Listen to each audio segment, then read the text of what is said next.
Meron pala kaming prime Shaquille O'Neal ng Lakers dito sa team namin, kahit tatlo-tatlo ang bumabantay sa ilalim ay hindi mapigilan. Ibibigay lang namin sa kanya at kung mapapansin nyo, 5 kalaban ang nakatingin na lang sa kanya. Ang bilis kumuha ng foul. Kahit 6'5 ang itapat sa kanya, talagang dinidikdik niya. Grabe to, ganito pala kalakas to. Akala ko kwento-kwento lang. Ang lakas na, ang ganda pa ng footwork sa ilalim, tapos foul counted na naman. Kaya naman napaflex na lang ako. Ito lang kami sa laban na to at sabi namin dito kay Vince, kailangan niya mag-step up sa ilalim. Kaya naman pati depensa, chase down block ay ginagawa niya. Sablay ang tira pero offensive rebound siya, kahit tatlo-tatlo yung nasa ilalim ay talaga nakukuha niya. Tapos dito nakakuha pa siya ng foul counted. Grabe ang lakas nito. Ang nakakagulat dito ay tuloy-tuloy nang lumabas ang totoong laro niya. At hindi namin to nakita naman nakaraang laban. At sa tuwing nagta-timeout kami ay talagang todong nakikinig siya. Vince, all out.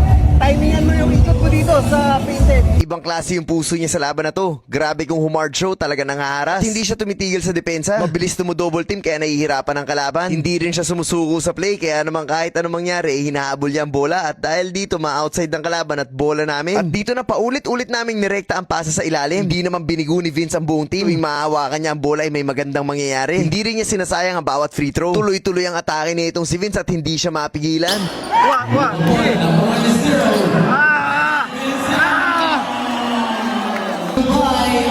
Pahinga, upo. Sumil siya, bigay mo. Pero yung bigay na maayos. Kasi kaya ni Vince ilalim.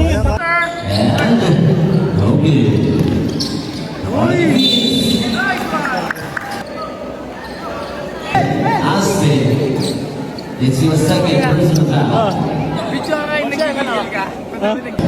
There's so many more. You still sa ilalim. Good forward.